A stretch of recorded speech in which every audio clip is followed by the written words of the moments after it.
I drive for a living. Not Uber, not delivery, long haul. 18-wheelers across the continental U.S. for the past 11 years. I have driven every major highway in this country at every hour of the day and night. I have driven through blizzards in Montana, thunderstorms in Florida, dust storms in Arizona. I have seen every strange thing the American highway has to offer at 3 a.m. I say all of this because I need you to understand that I am not someone who gets spooked on the road. I've heard every trucker ghost story there is. I've laughed at most of them. I'm not laughing anymore. What happened to me on Highway 61 in Mississippi last August is something I have told exactly two people, my dispatcher and my wife. My dispatcher didn't believe me. My wife did, because she knows I don't lie, and she knows I don't scare easy. Something followed my truck for 47 miles on an empty highway in the middle of the night, and at mile 47, it stopped following me. I don't know why it stopped. I'm not sure I want to. It was a Tuesday night in late August. I was running a load from Memphis down through Mississippi, heading toward New Orleans. Highway 61, the Blues Highway, some people call it. Long, flat, mostly empty at night. I'd driven it a dozen times before. I got on to 61 around 11 p.m. The night was clear, warm, no traffic. I had my radio on low and a coffee in the cup holder, and I was making good time. Everything was completely normal. At around 12:30 a.m., I noticed headlights in my mirrors. A single vehicle behind me, maybe a quarter mile back.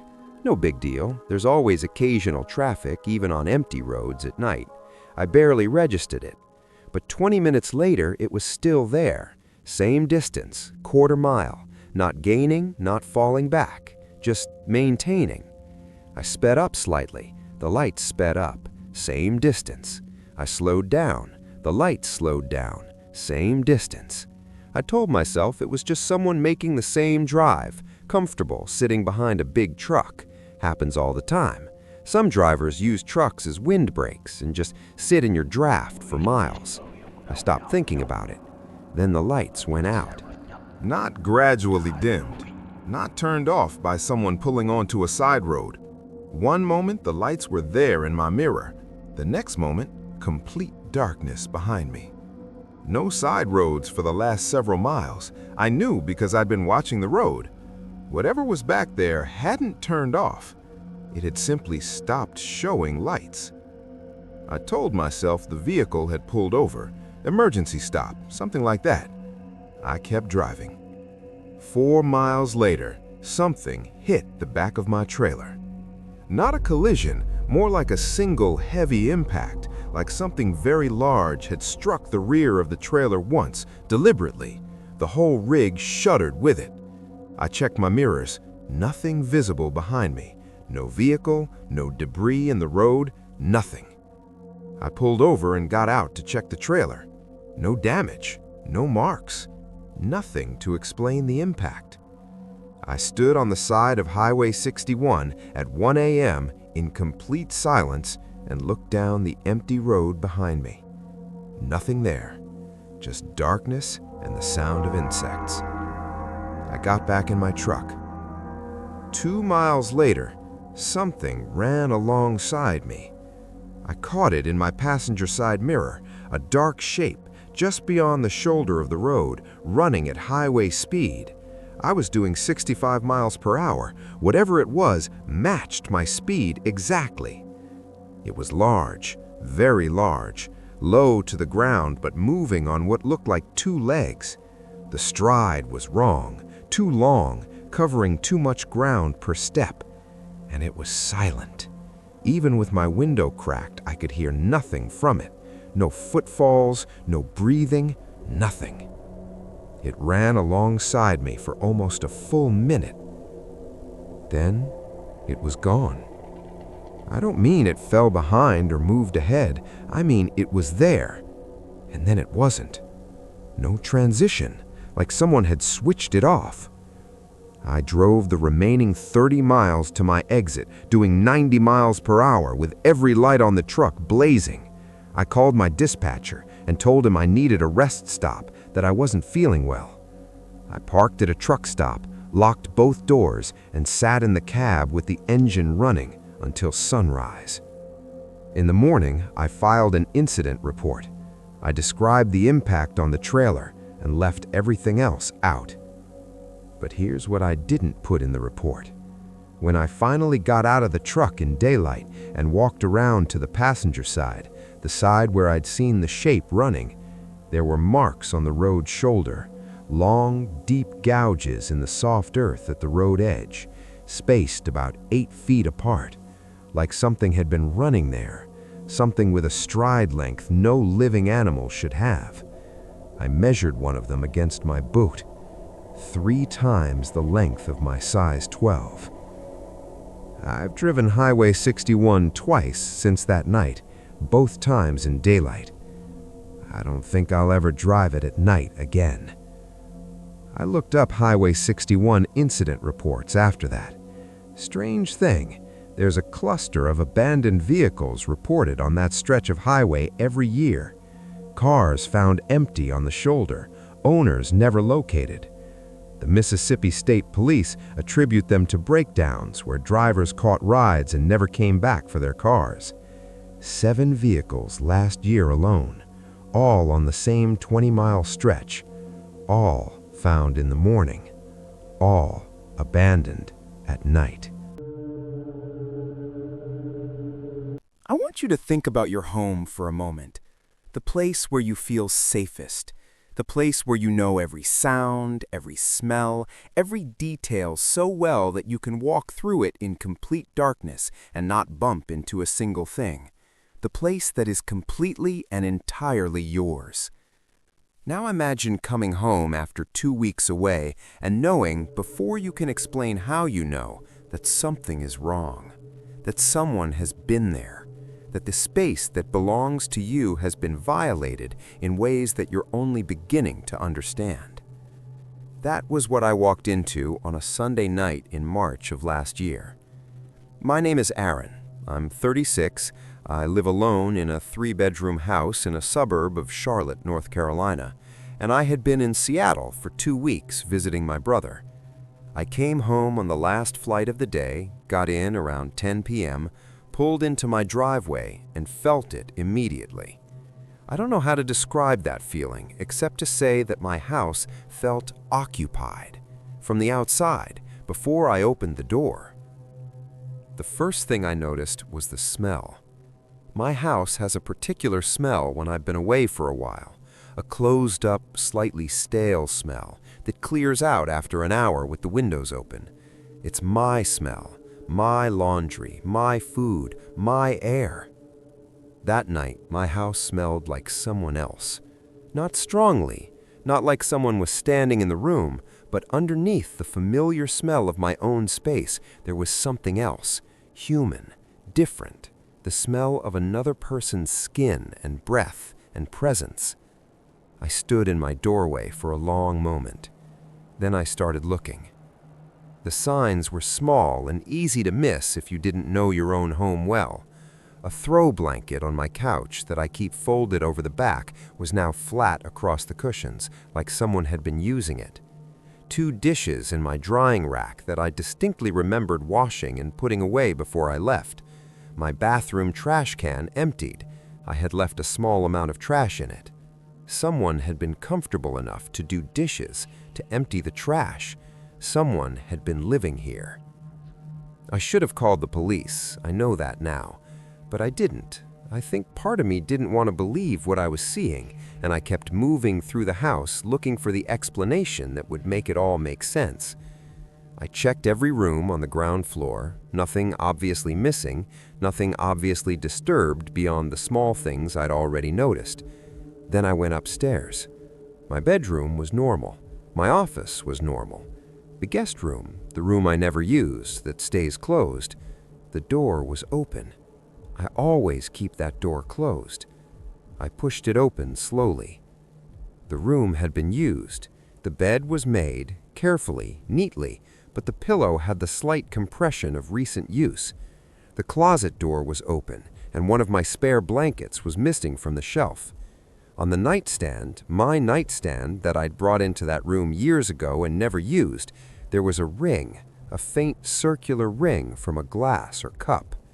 Someone had been sleeping in my guest room, every night possibly, for 2 weeks, using my blanket, using my nightstand, sleeping in my house while I was 1,000 miles away. And they had left everything neat, intentionally neat, like they wanted me to almost not notice. Almost. Here's where it gets worse. 6 months before this happened, I had installed a doorbell camera and 2 indoor cameras, one in the living room, one in the kitchen, after a neighbor's car was broken into. Basic home security setup. I checked the footage that night after I'd called the police and they'd cleared the house. The cameras had recorded the full 2 weeks.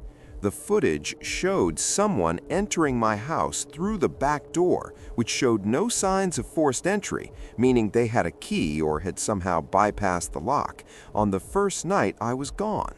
A figure, male, medium build, wearing dark clothes and a baseball cap pulled low. He knew where the cameras were. He never looked up at either of them directly.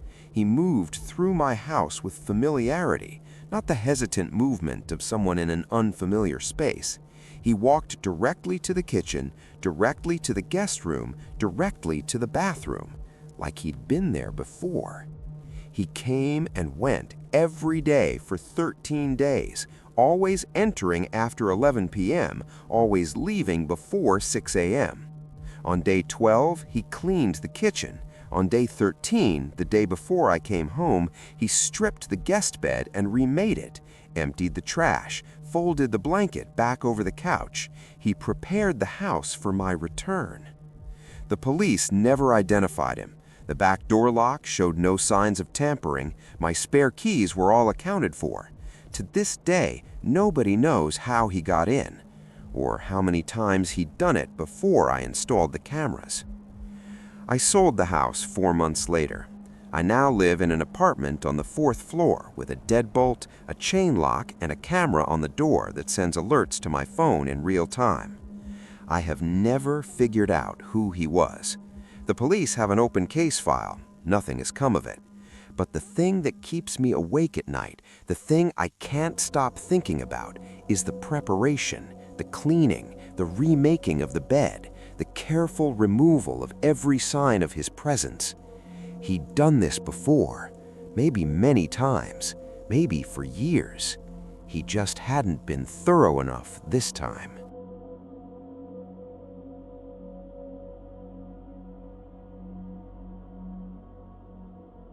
I've been a backcountry camper for most of my adult life.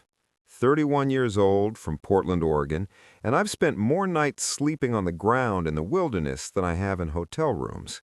I know the sounds of the forest at night better than I know the sounds of my own apartment. Owls, coyotes, deer moving through brush, raccoons investigating a campsite. I can identify all of it without opening my eyes. What I heard circling my tent last October in the Olympic National Forest in Washington State, I have never been able to identify. And I have tried. I have spent hours playing recordings of every large animal in the Pacific Northwest, every nocturnal creature that could plausibly exist in that forest. Nothing matches. I know what I heard. I know what I found in the morning.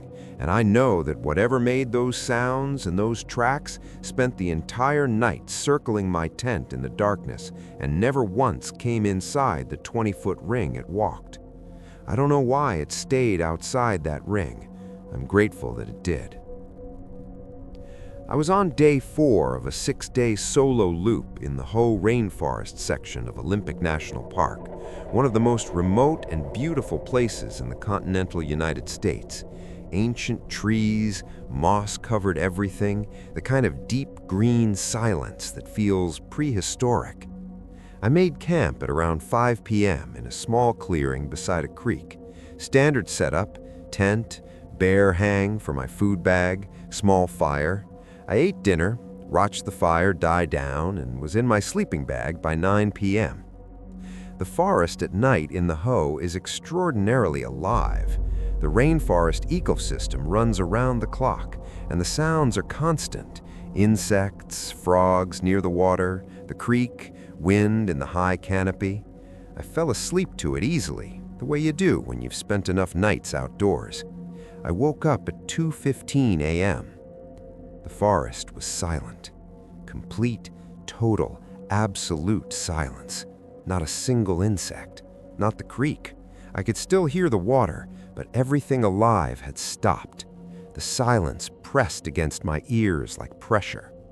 And then, from the tree line to my left, came the first footstep.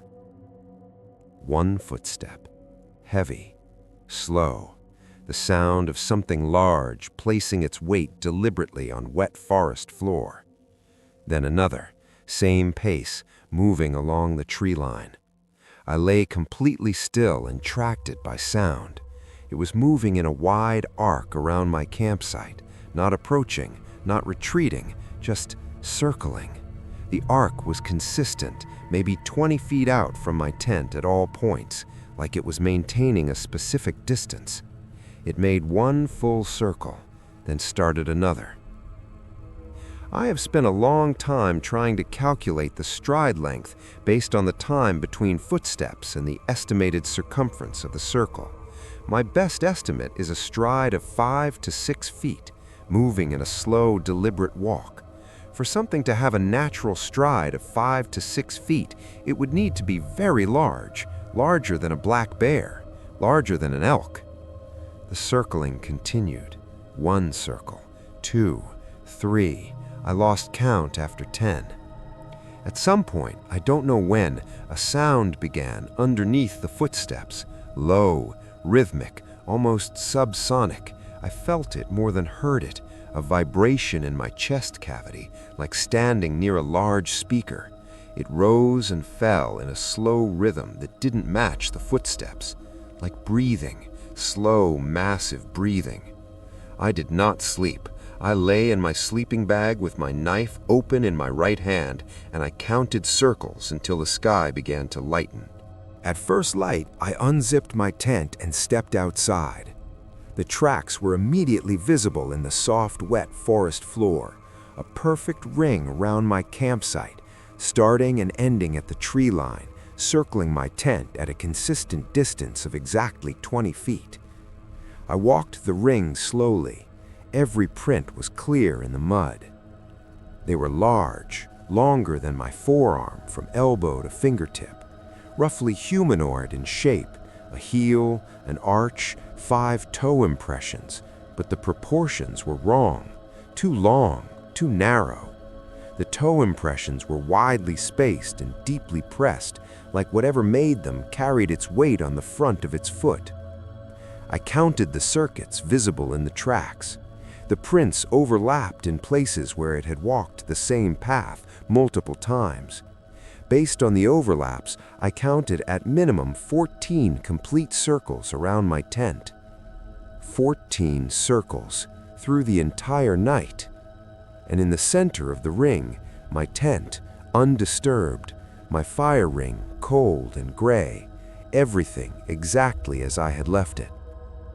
Whatever it was had walked around me all night and never come closer than 20 feet.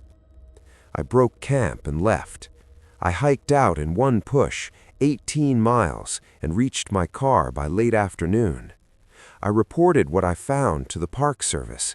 The ranger who took my report asked me to sketch the track shape and the dimensions. She did not seem surprised. She stapled my sketch to a form and filed it in a drawer that, I noticed, was already thick with similar forms. I asked her how many reports like mine she'd received. She said, "More than I can explain, less than I can ignore." She didn't say anything else. I've been back to the Olympic Peninsula twice since that night. Day hikes only, well-traveled trails, back to the car before dark. The Hoh rainforest is one of the most beautiful places I've ever been. But I think about those 14 circles every time I'm in the deep woods at night.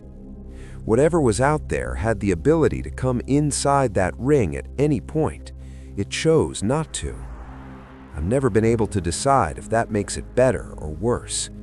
I think it makes it worse, because something that chooses, something that exercises restraint, something that walks in deliberate circles around a sleeping person all night and then simply leaves at dawn, that's not an animal acting on instinct. That's something thinking. Solo camping in deep backcountry is something I love, but I always leave before dark now. Always. If you're still listening, subscribe. More whispers are coming.